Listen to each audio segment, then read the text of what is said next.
hello. Today we have Melissa Shelton, who is a dear friend of mine and is also an ex-corporate executive in the design industry, now turned full-time entrepreneur and founder of Dear Valentine, which is a luxury hospitality development and management company that's dedicated to creating one-of-a-kind environments and experiences for those who share a devotion to travel and design, meaning woman of my own heart. Welcome to the show, Melissa. Thank you, Or should I say Olivia. Mel Shell? Yeah. Well, you can say either. Mel Shell was actually my AOL instant messenger name in high school, and it carried forward. No lie, it carried forward to where now, like, my best friends call me Mel Shell, and because it's my Instagram handle, several other people call me Mel Shell. So it's the combination of my first and last name. I literally love, because no joke, for the longest time, I thought your name was just Mel Shell. It is. I mean, people like my friends' parents call me Mel Shell. Oh my gosh, that's so cute. Okay, well, so Melissa, tell me a little bit about you. And this is before Dear Valentine, before the company. Who was Melissa? How did you even make your way over to now being a full-time entrepreneur? So I am a formally trained interior designer. When I went to school, my passion was always in real estate, but this was in the very early 2000s when TLC was doing all of these like flip shows. And I was really into the idea of taking design and, bringing that into this like world of historic architecture, I'm from New Orleans. So we're surrounded by gorgeous historic architecture. So I would always see these houses that needed rehab, and my mind would just go to places of all the amazing things that could be done. And my parents, of course, wanted me to get a college degree. So I was like, how can I like combine this love for architecture and design into a business? And so flipping real estate was what I set out to do. And I went to school for interior design. I graduated in the middle of the recession. So there was really not a lot of opportunity to do house flipping at that moment, although there probably was a lot of opportunity to pick great houses, but it was not in my realm yet. So, I just kind of like fell backwards into the world of luxury furniture sales. I first started with Design Within Reach. That was my first real job out of school. And then I very quickly moved to New York. Not long after, I started with Design Within Reach and worked for a Danish company and was with them for 6 years, a Danish heritage furniture brand. And I worked on their very early team in the US, started their marketing department, started their contract sales department. And then after 6 years with the Danish company, I went to work for a Swiss company. I was the president for the Swiss company for 7 years. And, that's basically brings me up to this year when I decided that I didn't want to work for a corporation anymore. And I wanted to finally fulfill my dream of getting back into this world of real estate and doing what I set out to do when I went to college 15 years ago. And here I am. So I started dreaming up Dear Valentine many years ago, but I really started putting it, pen to paper and planning it out over the last year. And I retired from my corporate career just 2 months ago. I love it. I love it. Also, I know for you too, you had the LLC for Dear Valentine for years, right? Like you've had it kind of, or is that true? I had the LLC for exactly 1 year prior to resigning from my job and going public. That's crazy. I wasn't actively, practicing or running the business. We started the LLC. My husband and I started the LLC because this was a dream and this was something that we wanted to do, and we wanted to buy real estate. So of course our CPA was like, well, why don't you start an LLC and you can run, certain expenditures through that. So it was really kind of like just laying, tilling the soil, so to speak, for the future garden that we were going to plant and harvest. And so it was June 2023 when we got our, paperwork for the LLC and our tax ID. And then it was May 31st was my last day at my previous job. So it all happened within a year of, dreaming and hoping and very carefully planning. No, I love that because I'm not going to lie. So many people, including me, I planned loosely, right? But it's been so cool to watch you do it because you've been so meticulous about every step and every stage. And it really just comes to show, the detail that you put into all of the work that you do, because you've got like everything figured out, basically. Oh my gosh, I'm glad it looks that way. Although I don't want to create this, image of perfection, because the reality, as For you sure. know, is so far from that. But I appreciate and I'm happy to hear that it does appear that things happened according to plan and that I am meticulous. I am very detailed. I know that for a fact. I do put a lot of thought and effort into things, but at the same time, I'm also impulsive. You know, Yes. put it this way, when I put my mind to something, I decide very quickly that I'm going to do something, and I put 150% into figuring out how to make that happen. The statement of where there's a will, there's a way, that really, it's not my motto, because I know you're going to ask me that at the end of this call. But it is something that I do believe. I said to my girlfriend the other day, she texted me and she's like, I can't believe how much you've done over the past month, or she said something like that, because to some people it seems as if this all happened out of thin air. But what I said to her was, you can do anything if you put your mind and your savings to it. And that's really what happened here. I carefully thought about what do I need to put into place? What steps do I need to take? And I planned my exit from my corporate career and my launch of my company as a big project that I would have planned and managed in, my corporate job. What's the roadmap? What are the steps that need to be taken? What's the budget that needs to be allocated to this endeavor? When are we going to launch the website? Who, if anyone, are we going to hire? What vendors are we going to use? Just essentially like planning this, as I have so many things in the corporate world for the companies that I worked for. I was, a great employee for years because I did things that needed to be done in a time efficient manner within the budget. So why can't I do that for myself and for my own big project, so to speak? So that's really how I went from being this corporate executive to an entrepreneur, was putting a business plan together and just taking it one little step at a time.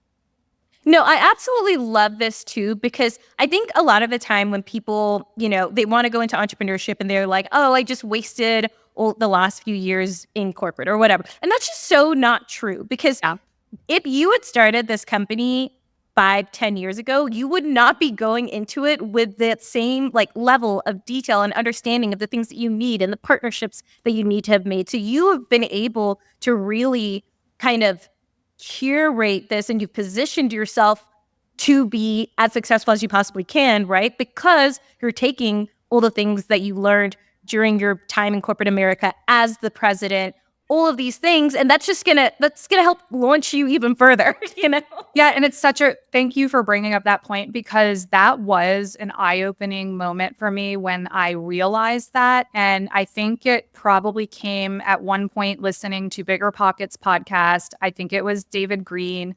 He does these, I don't know if they're Q&A calls or what they are, but one time I was on a road trip and I was listening to one of his calls, and he was talking to someone and it wasn't a guest, it was like, a call-in person who said, I'm this like real estate agent, or I'm this marketing executive, and I want to get into real estate. And he was talking to a couple people, and for every one of them, he asked them first to tell him what they do. Like, what is their W-2 job? What's their years of experience in?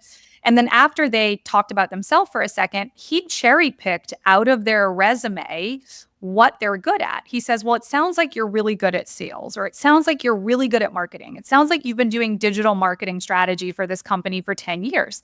And he kind of like held a mirror in front of their face. And then he said, now take that expertise and leverage it into your career, or your entrepreneurial career. And so that kind of made me stop in my tracks, because when you are trying to figure out like what your shift is going to be, what your pivot's going to be, at first you're thinking about all of these things. Should I do this? Should I go do that? Should I invest in real estate? Should I offer interior design service? Like, what should I do? And if you just stop and think about what have you been doing and what parts of your job are you really good at? What is the skill set that you can leverage? That's your competitive advantage. So I knew I wanted to be in real estate. I knew I wanted to be in hospitality. I absolutely love hosting and hospitality.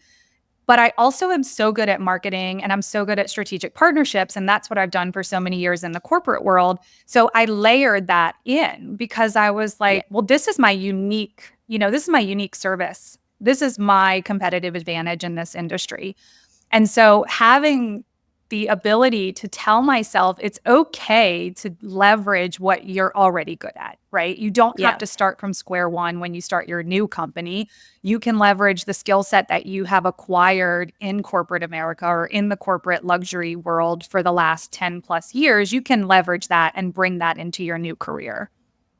Yeah, I mean, I have to say, I don't think I've ever seen anyone be so just on top of brand partnerships as you have. I'm like, where are all these coming from? Which has been so incredible to watch. So Thank I you. absolutely love that you're doing We have, that. we have very discerning taste, meaning myself, my designers, my business partners.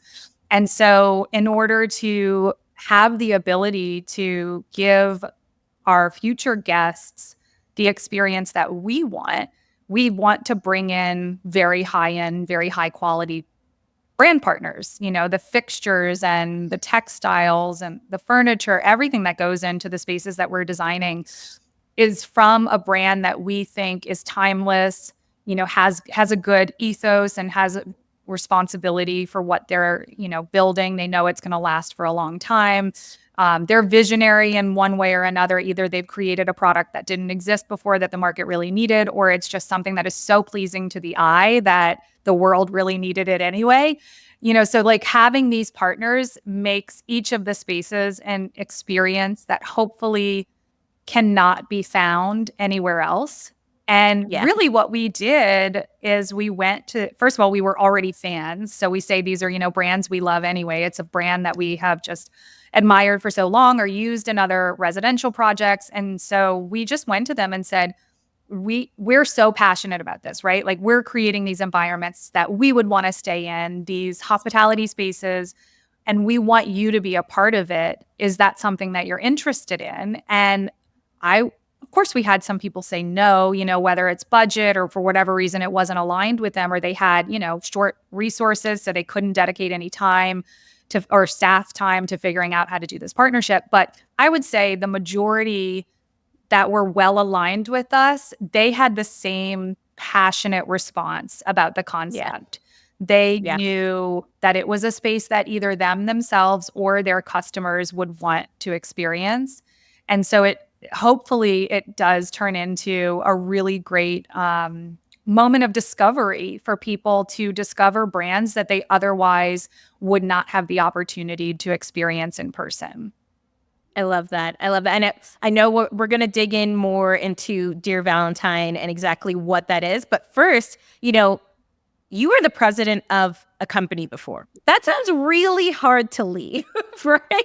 Like you're probably doing really well in the company. You're probably making, good money. Mm-hmm. How did you get to the point where you decided this was either the time to leave, or how did you even, because I think a lot of people have that idea and notion of the golden handcuffs, right? They're like, well, I'm already so high up in the company, and at this point, it's a sunk cost fallacy. Like, do I leave it to go do? So how did you kind of get over that feeling? And yeah, just walk me through it. Yeah, it was very, very hard. And so many things run through my head as you're asking that question. And I'm like, well, do I want to talk about this? Do I want to talk about that? First, I will say it was very hard because I'm an elder millennial, whatever that means. And so as I mentioned at the start of our show, I've worked for companies for long periods of time. And that is something that I think my generation still does, whereas maybe the younger generations now are not so prone to doing that. And so I have this incredible commitment, sense of responsibility, and loyalty to the companies that I have worked for. So the first hurdle is overcoming the stress and anxiety of leaving them in a lurch. And that Yeah. is honestly the biggest myth that I hope can help anyone overcome, because at both of my long-term jobs, I felt that. And, the first job that I left, back in 2016 after 6 years. I mean, I was like losing sleep over quitting that job. And then when I did it, it was like, I never looked back. And then with Yeah. this one, of course, I was thinking about it for a while and stressing over it. And I had a team that I had built that looked to me as their leader. And, whether it's true or not, I felt like by leaving, I would be abandoning them. So there was that whole added layer of it. And the reality is like, you're replaceable. Yeah. Even if you have put your heart and soul into a company, and even if every single employee or coworker loves you, which of course is not the case always, like they'll be fine, Yeah. like and you have your own life to live and your own goals to achieve. So that was number one, overcoming that hurdle. Number two is like, I'm just a really ambitious person and I need challenge and I need Yeah. change. And I had been with the company where I was the president for almost 7 years. And every couple years, there was like a massive challenge, which needed a massive change to overcome.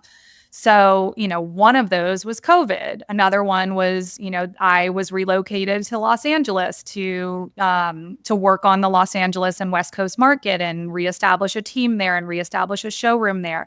So I always, every couple of years, had like a really good challenge to keep me occupied and hungry. And after 7 years, I mean, you just kind of like have worked through all of those renovation needs. I've always said like I'm like a renovator when I work at a company. I like to rip up the floorboard, make things really, really messy, and then put them back together. And hopefully, ideally, when I put them back together, they're more efficient, they're more profitable, they're better run companies with great teams. And I do feel like I did that. And therefore, I felt like I had climbed to the top of the ladder. I had rung that bell.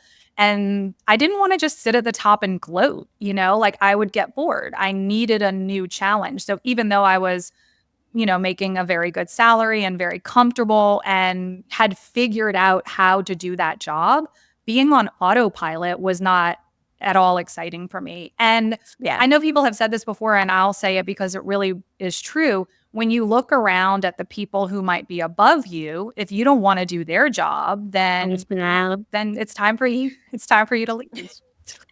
No, completely. And so I want to kind of go back. So, you said that you're replaceable, and that is so freaking true. Because for whatever reason, especially if you're a high achiever, I do think like we have this innate thing that we do where we put ourselves kind of on a pedestal a little bit, right? just a little bit in terms of importance. Oh, yeah. Right.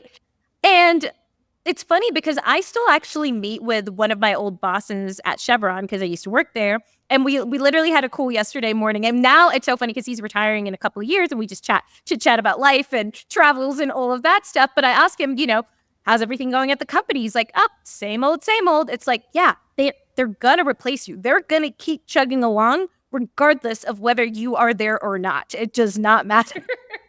So it's like, if that is what's holding you back, just know that you aren't that important for the company. Like, yes, you are as a human being, you're important, but for the company, they will always be able to find a replacement. Just plain and simple. Yeah. So I hope that like gives someone out there that sense of just encouragement that it's all going to be okay. Yeah. I mean, of course, I think that's just one part of it, right? Is like overcoming the fear of letting someone down. Because if you are good at your job, chances are you have a great sense of responsibility, commitment, and loyalty. You have good work ethic. And I think that's an incredibly great value to have. And if you want to come work for me, give me a call. The best employees are the ones who feel guilty all the time. They're like, okay, I'll work on the holiday, or okay, I'll stay. Right. No, and like, you don't want to be that person, but you want to have those people working for you. Yeah. Well, and just know too, like not everyone, in my opinion, not everyone out there is actually meant to be an entrepreneur or the business owner. Not everyone wants that responsibility because a lot of responsibility does come when you become the owner or the founder or the person in charge, right? And so like whenever you are looking for people to come work for you, you want people who are aligned with the mission, devoted, and like want to see the company grow and are like emotionally invested in it too. And I love that how you even did your brand partnerships. It's finding others who are emotionally invested in the cause as well, because that's how you skyrocket. Yeah. Yeah. I mean, it's storytelling. You have to share your passion. I mean, I've worked in a way in sales my whole life. And so you have to share your story, your passion. And if you're aligned with the right customer, or in this case, the right potential brand partner, then you're not really selling or convincing them. All you're doing is educating them or making them aware of an opportunity. And if it's right for them, they'll jump on it. If it's not right for them, then it wasn't meant to be anyway. Yeah.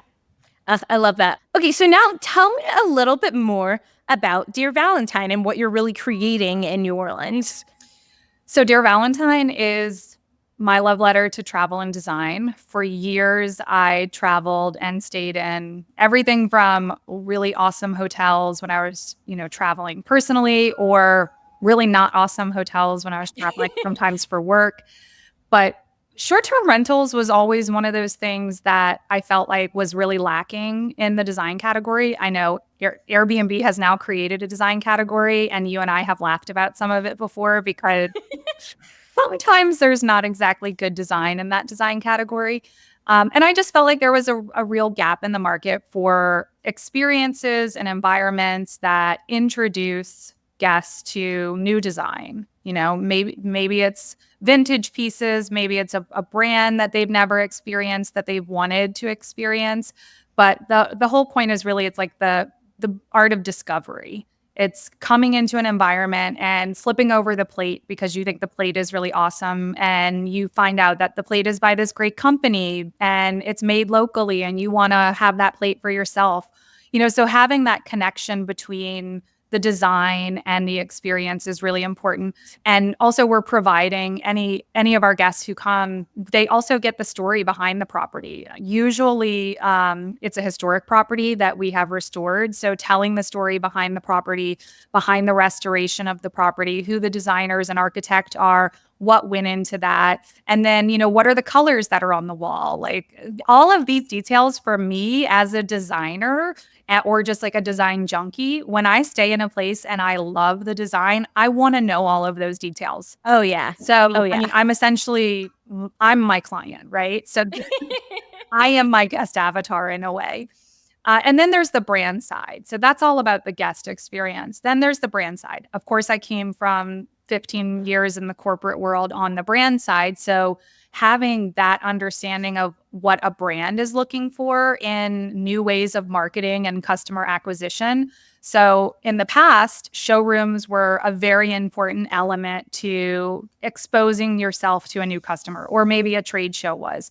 Nowadays with social media, obviously there's a lot more opportunity to be placed into exciting projects and, then user generated content or, working with an influencer with placement. So really what I decided was, or what I thought about was, how can we bring in brands that also want to be connected to new customers and want to experiment with marketing and placement outside of a showroom environment and outside of a traditional sales and retail environment. Because I think, falling in love with something happens while you're using it, not necessarily while you're experiencing it in a store or a showroom. So again, the plate example or the bed example, right? You sleep in a bed that's amazing and the linens are just perfect. And you're like, oh, I had the best night's sleep I've ever had. I want these linens. So really, we wanted to connect the dots for the brand and the guest so that there was an elevated experience for the guest. But then the brands also had an opportunity to show off their products in a space that, maybe they can reach a new audience. No, I love that. And it's so funny because that's like one of the most common comments I get from guests is, oh my gosh, where'd you get your bedding? And not going to lie, even in some of my other properties, my bedding is not super elevated, but it's just knowing what to find and what's going to make it feel luxurious, right? And it's like sometimes, and it's so funny because even my new property, we're elevating it more because it is targeting more of a luxury client. Yeah. But you don't always have to go super, super luxury to still create a luxurious experience. So it's like understanding what What are the things that are going to be the needle movers? Yep. I do have a question for you too, because I'm sure other people are like, oh, cool, brand partnerships. I didn't even think about that for a short-term rental. How are you even structuring these deals with brands, right? Because there's probably other folks out there who are looking to do the same thing. They just don't even know how. So there's a variety, but essentially it's a trade, right? What can I give you in return for what can you give me? So just simplify it like that, and then think about what do you have to offer and what are you asking for in return, and vice versa.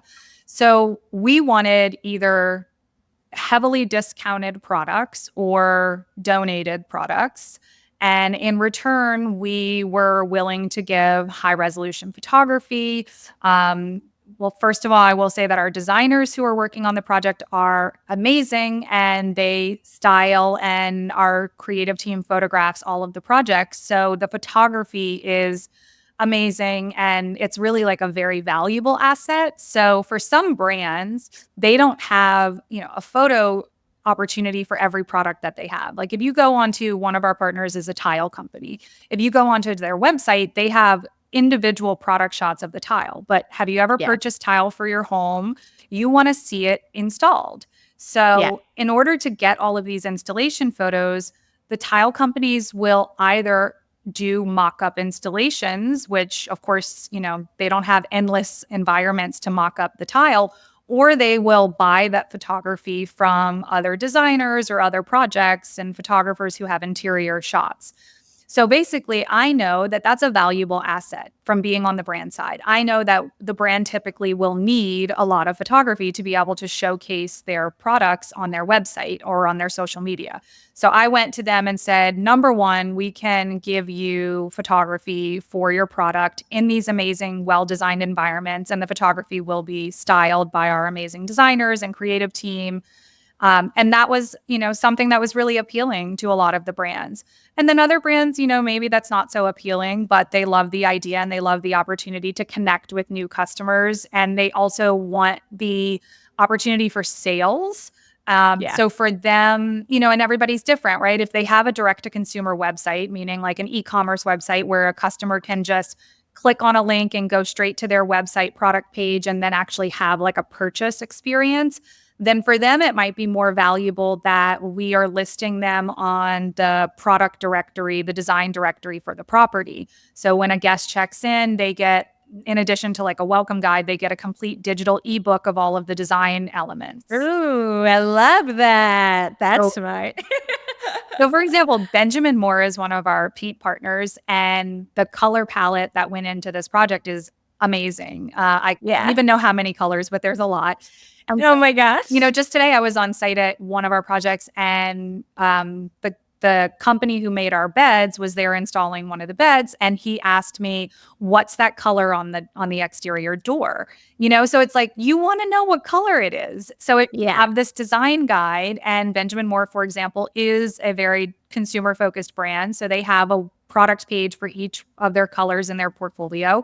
So what we can do is in the design guide, link directly to the Benjamin Moore page with that color, and a potential customer can, experience that in person, see it in the daylight, see it in the evening, say, oh my God, I love this red. I want this red for our house in Michigan, right? And then 10 seconds later, they're on the Benjamin Moore site, or they're calling their local Benjamin Moore store, and they're telling him or her, hey, I want this, sienna red that I'm seeing in person at this project. So that was really valuable to some brands, having that very close connection to future potential customers. Yeah.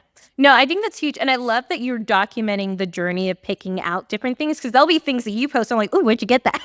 Because it's you, when you see something that you like and you see it being installed, you're like, oh, how do I get that for myself or for my own project or for my own house? You don't even know. So I think that is absolutely brilliant. Thank you.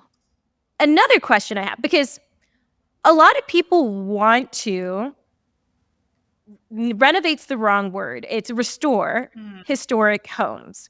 However, a lot of the time, and this is just a personal thing, when I see historic homes, I'm like, so beautiful, but $, $, $, $, $. So how are you making this work? Okay.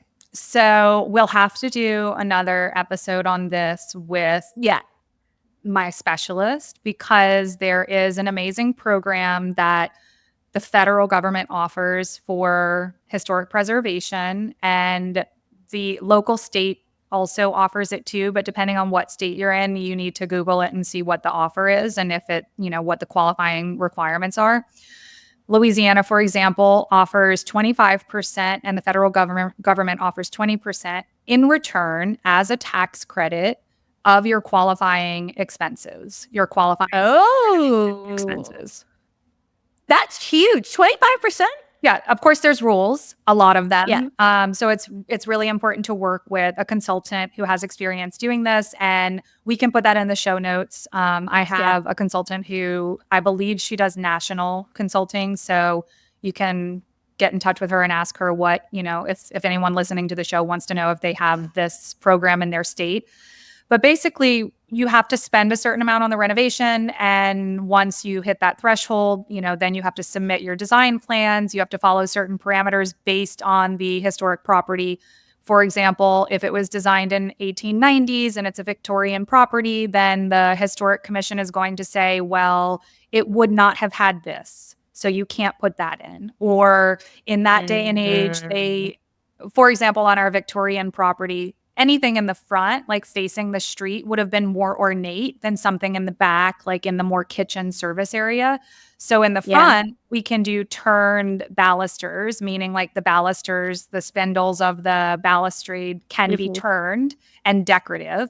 But in the back, off the kitchen, they have to be simple 1x1 balusters.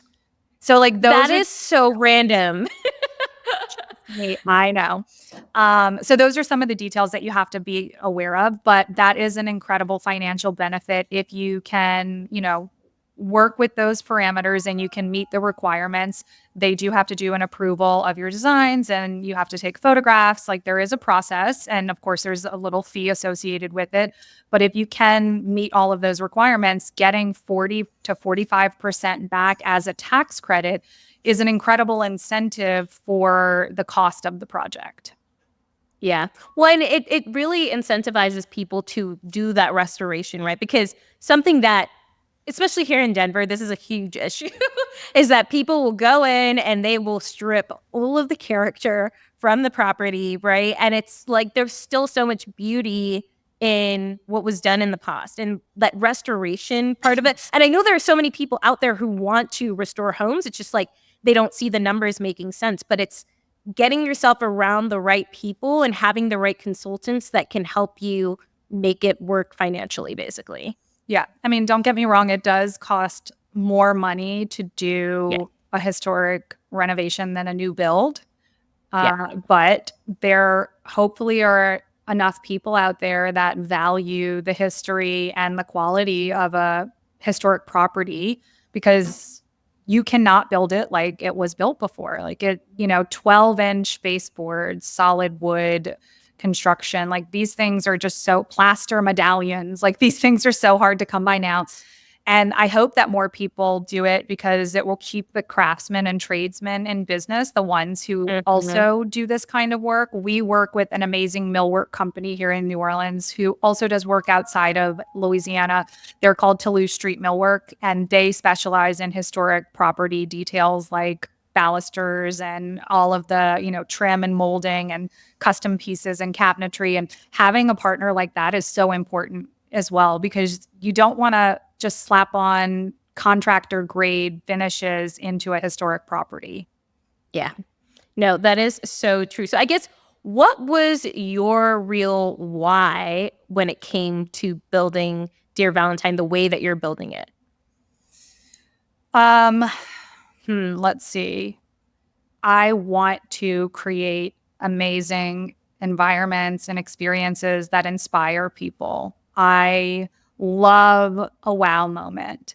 Okay, y'all, do I have something exciting for you? Now, I just came out with a brand new free training on exactly how you, yes, you can get started investing in real estate within the next 3 months. Because if you're someone who wants more freedom in your life, the ability to travel the world and do the things that you actually want to do in life, you're going to want to listen up. Trust me. Now, this training is freaking awesome. I literally go in and spill the tea on the number one strategy that is working right now, like literally today in today's market.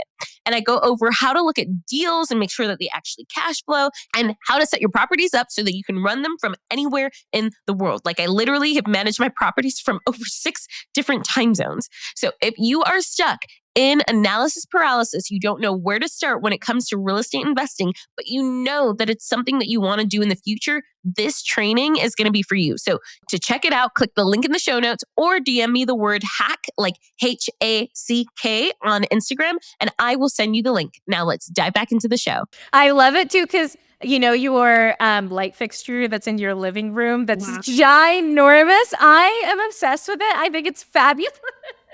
And it really just shows like you really put your heart and soul into everything that you're creating, right? Like including your own personal home. And that's what because a lot of people, number one, think that interior design is super easy and yada, yada, yada. But it's so funny because even when I work with clients and they're like, wow, this is a lot of stuff. It's like, yeah, each thing takes a lot of time and effort. And especially if you're creating an experience that's, not like anything else out there in the market. A lot of detail. There's so much detail. So much. And I don't even go to the extent that you do, because when I see your stuff, I'm like, oh my gosh, this is incredible.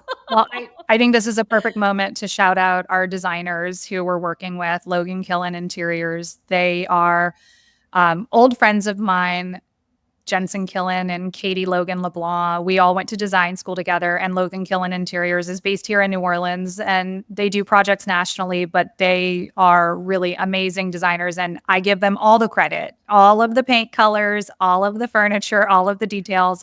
That is from, their designs, not my designs. But I, of course, every now and then we'll say yes or no to something, but generally I let them take the reins. One thing for anyone listening who ever works with an interior designer, do not hire an interior designer if you're planning on micromanaging them.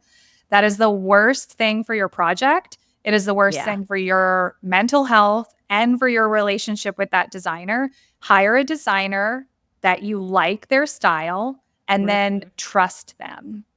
Yeah. 100%. And I think you try to micromanage, you're gonna throw the whole thing off tilt. Like everything's gonna get discombobulated and everybody's gonna feel really frustrated. So when Jensen and Katie with LKI will present a design for one of our properties, I'm like, ooh, I love it. Yes. Okay, wait, what is that? And how do we make that happen? So I have questions, but very, very rarely do I ever say, I don't like this, or let's swap something. I know that they are the creators and they're making magic happen. So I really trust that. Well, and I think the thing too that you said was find someone you actually like their designs, right? Because I think sometimes when people are picking designers, they're like, oh, other people have used them and they generally do good designs. But if you don't actually like what they have designed and you wouldn't put almost that exact space that they designed in your own property, you're probably not going to gel well with them. Yes, totally. Because that's their, I would think if you're hiring a designer, you can see previous work and you can look through their portfolio and you can see a common thread. And that common thread is their secondhand nature, so it will be hard for them to stray from that. Yeah. Well, that's like, so once we had a client who was like, yeah, I don't want anything yellow. I'm like, have you looked at any of my designs? That's been true. Like yellow is my signature color. Yeah. So, but yeah, it's actually look at their portfolio of work and see, would you put that in your own space? Then go with that. Mm-hmm. So I have another question with you. So for you, with Dear Valentine, you are partnering with other investors, right? Because how many properties are you launching within the next year or so under Dear Valentine? So 1, 2, 3, 4. And then 2 of those properties are actually 2 properties in one. So that would make 6. It's 2 listings. So it's 2 buildings on one property that we're kind of branding as one property, but it's 2 listings. Okay. So Maybe that's confusing. tell me, no, just I guess tell me more about how that's structured, right? Because a lot of people are probably seeing you on social media and you're like, I just quit my job and now I'm launching 6 properties. It's just like, how in the world did that happen? Yeah. Right? So can you kind of explain how you have that structured? Sure. So, like I said earlier, I think it's important to leverage your skill set and what you can bring to the table. And what I can bring to the table is a background in hospitality, a love for design, the opportunity to connect people and to bring strategic partnerships into the mix. So for me, I do own some of our properties, but other properties under the Dear Valentine portfolio currently are owned by our investor partners.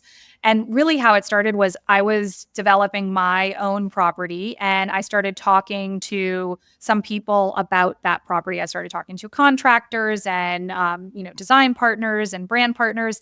And one of the people who we started talking to was Inhab Group in New Orleans. And in that conversation, we were going to hire them to do work on our property. And in that conversation, the owners of Inhab said, well, we have this other property that we were thinking of doing a short-term or hotel style environment with it.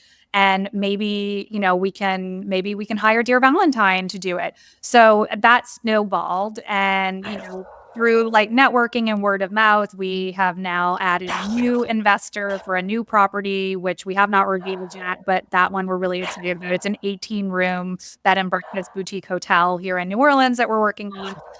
So yeah, my goal is to continue to scale. And one thing that I don't have right now is millions of dollars of my own money to put into properties. So Yet. yeah, Pace Morby said, don't use your own money, always use other people's money. And Fair. he said, if you use your own money, you're an idiot, which, he just likes a little shock and awe sometimes. But what he means by that is if you're going to do an investment, you should look for investment partners first before reaching into your own bank account and using your own money. And really, that's what we're looking to do to continue to scale.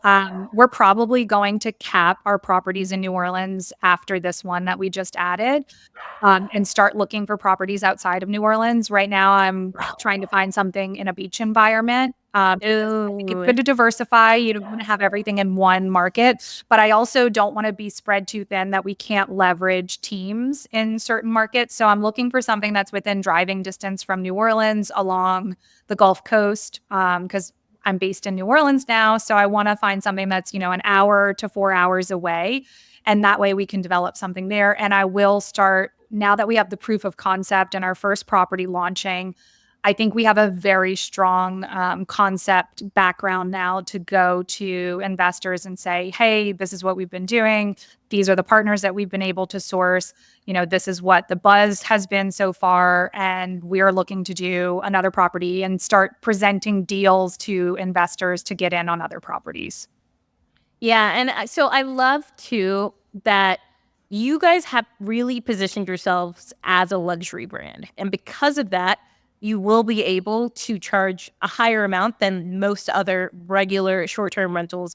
And it's whenever you're creating a brand, you have to really think about, who your avatar is going to be and what those margins are going to look like. And that's why, for example, in New Orleans, you can kind of cap that amount and still be profitable, right? Versus if you're kind of just trying to go middle of the road, you're going to need a lot more properties in order to get the same returns, So I love that you guys have really thought about who are the actual kind of people that are going to come stay here. And now you can leverage that in, not just posting it on Airbnb. You're probably going to post it in other places I don't even know of, Yeah. Well, we have our direct site. So we have our own website that we'll have a direct booking platform on. It's actually already live. So dearvalentine.co, if anyone wants to check it out. And we will add properties to that. We will continue to use Airbnb for some lead generation, and all of our initial bookings will go through Airbnb so that we can establish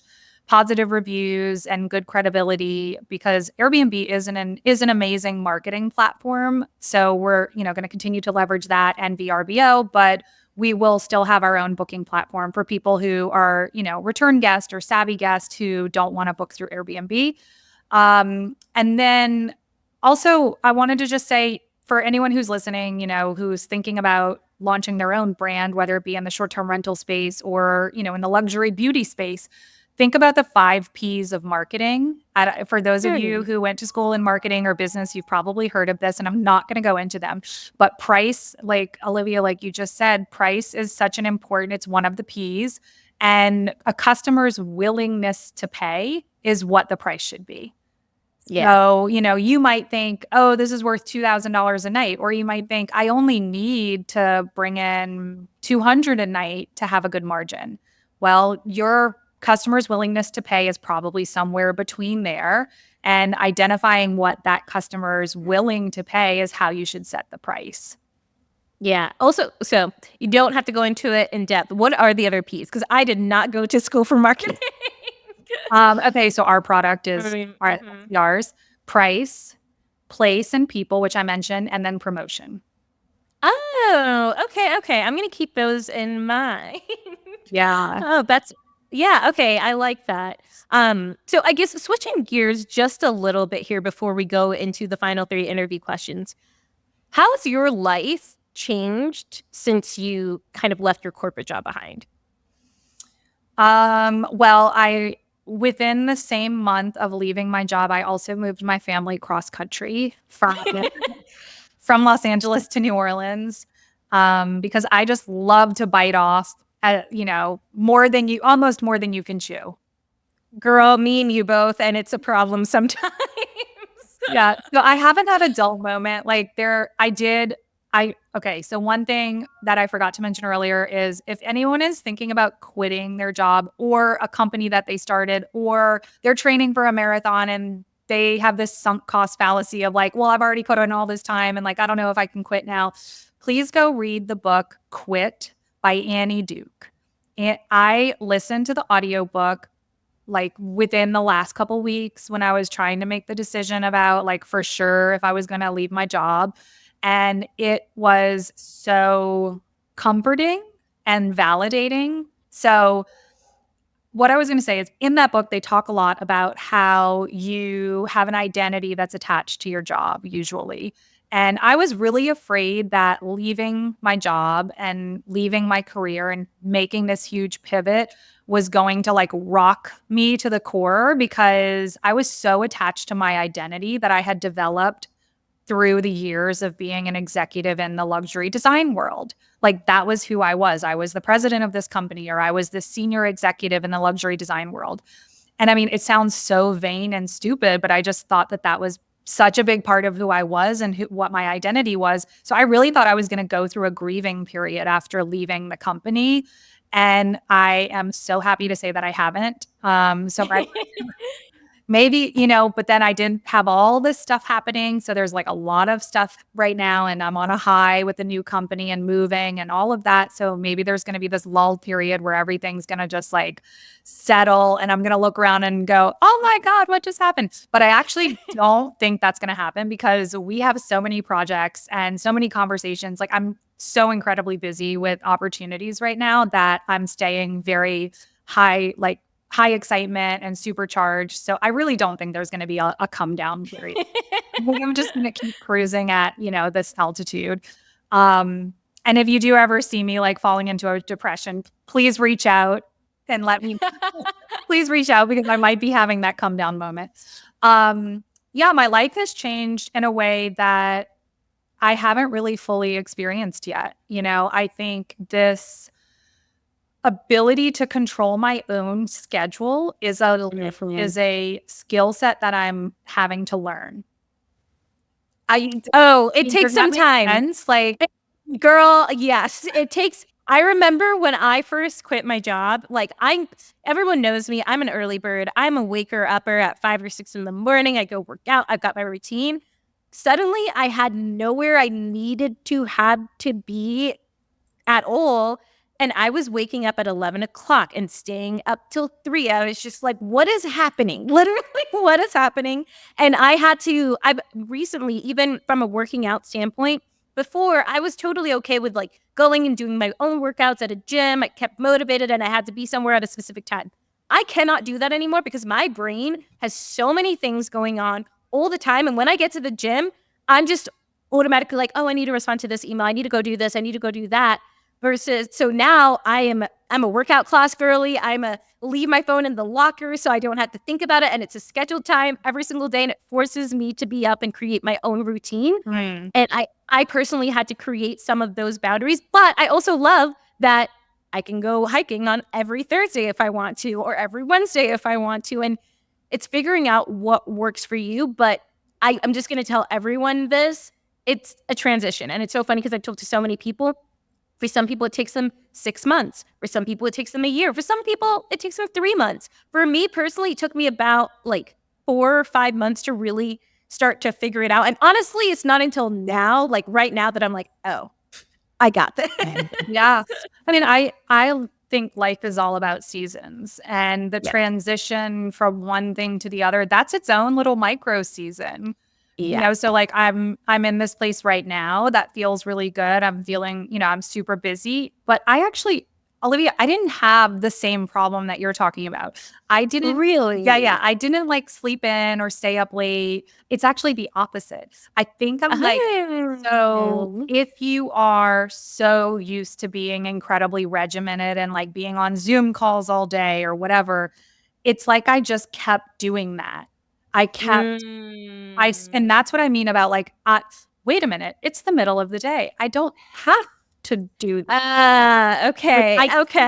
I can go work out in the middle of the day if I want to, or I can go like have a lunch with my girlfriend. I'm just starting to like learn that freedom because I think like I've always been very, very attached to productivity in terms of like I validate myself by how productive I am.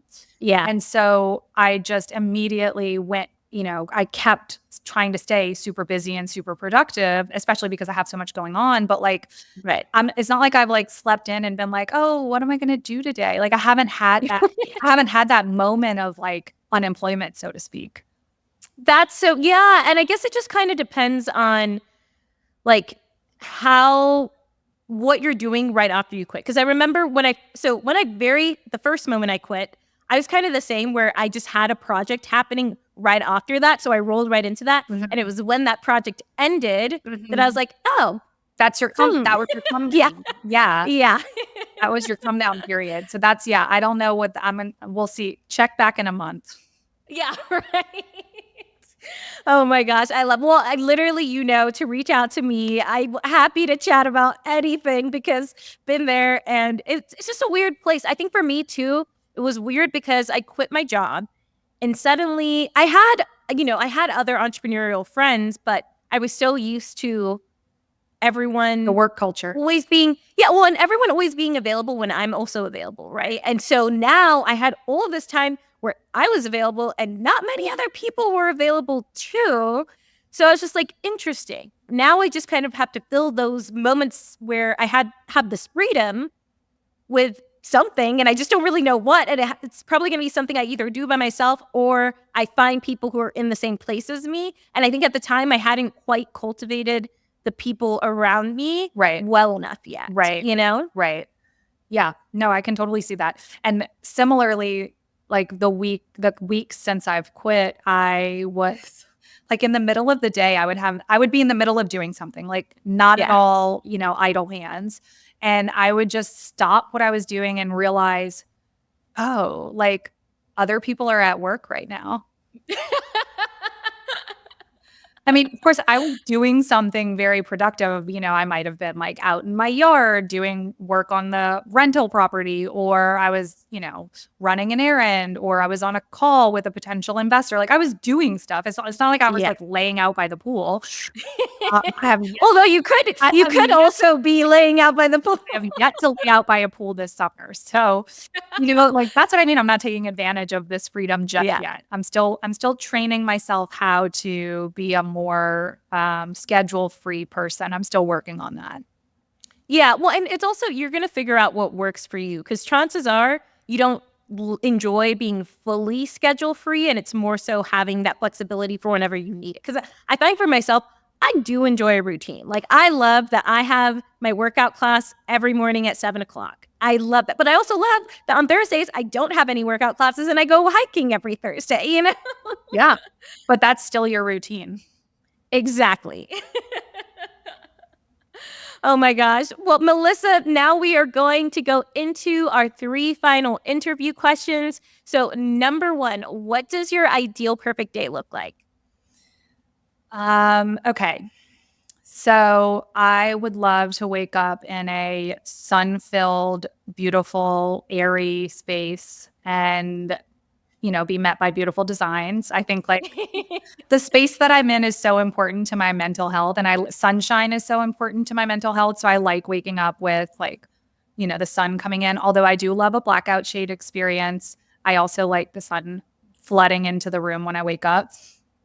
I love my coffee, so I would love to wake up and enjoy a slow morning with my husband and my new baby. I have a 9-month-old baby and our 2 dogs and coffee, and just like really not feel rushed. The morning is also a really creative time for me. It's when a lot of ideas are flowing and my brain is very fired up. You can ask my husband, like I almost always get into like really deep conversations on Saturday morning. And I think sometimes they're caffeine fueled. So I would love to be able to have that time in the morning to nurture creative ideas. And whether it's like sit on a porch and slowly drink my coffee or go for a walk with my son. And then I need to get out. I don't know if it's because I was in corporate America for so long, but like I still attach like a meaningful day to getting dressed and going to do something. Me too. Like this is why COVID was so depressing for me, because like I like just never having a reason to dress up was really. See, I dressed up every day during COVID. I was like the first 5 days, I was like, oh, I'll just stay in PJs. And I felt so depressed. Right. And I was just like, nope, I'm getting ready every single day. And I did by myself. That does not surprise me, Olivia.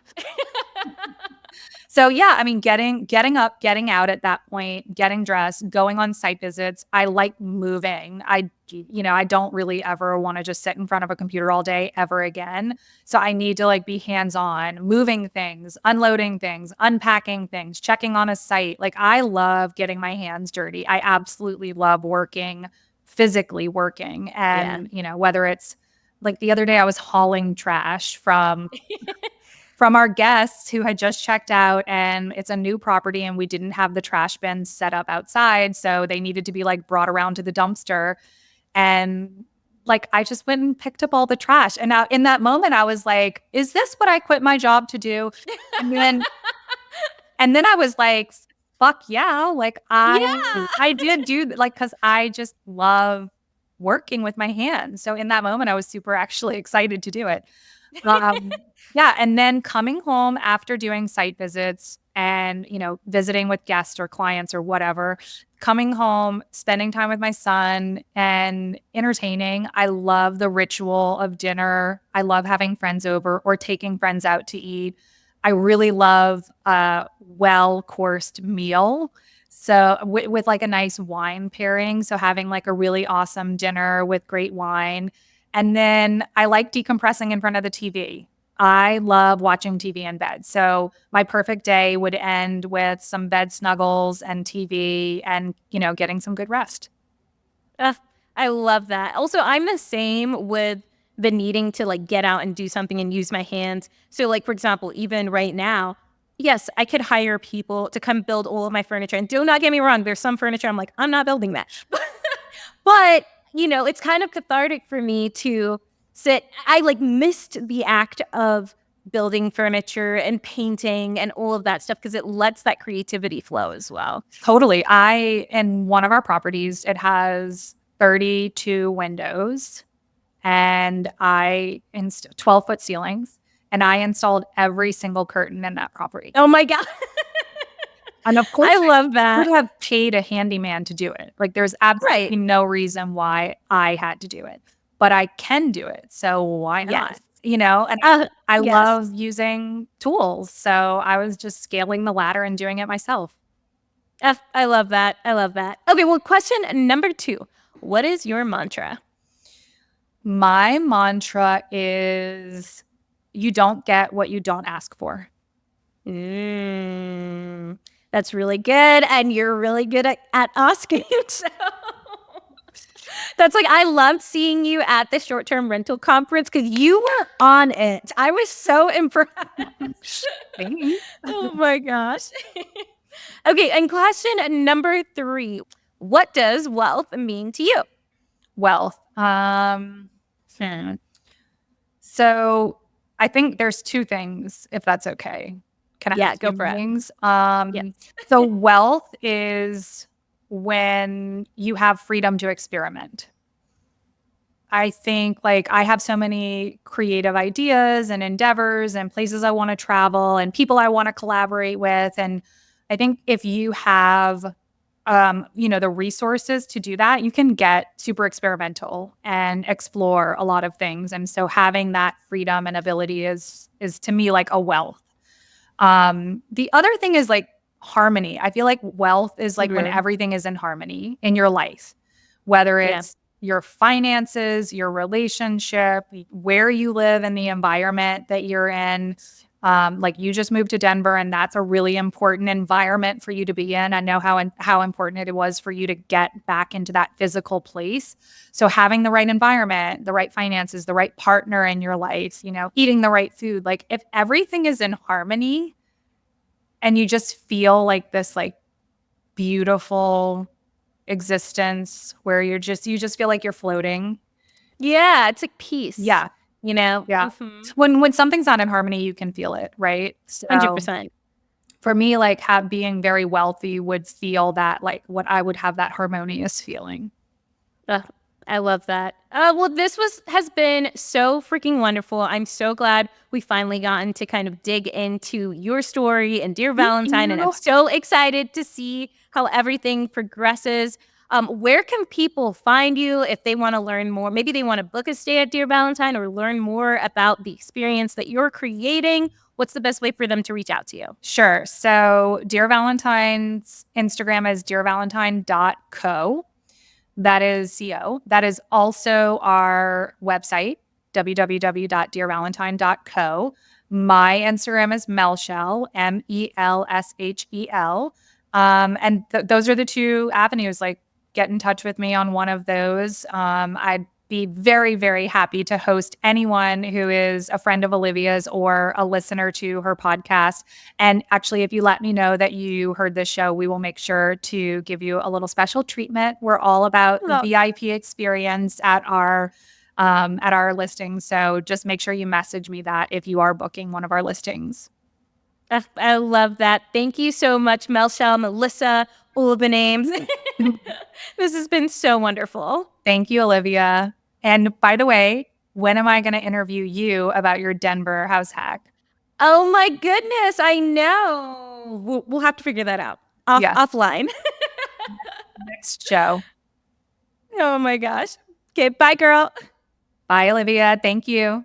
Thank you so much for listening to Wonderlust Wealth Show. Now, don't forget to follow the podcast, or if you're watching on YouTube, make sure to hit that subscribe button. If you love this episode, it would literally mean the world to me if you shared this with a friend or a family member, or literally like anyone off of the street. Like right now, go ahead, share it so you don't forget, or post it on social media and make sure to tag me. I love seeing what you're listening in on and what you resonated with, and I'm just so freaking thankful for you. I'm so freaking excited for you. I love you, and don't forget, life really doesn't have to be hard.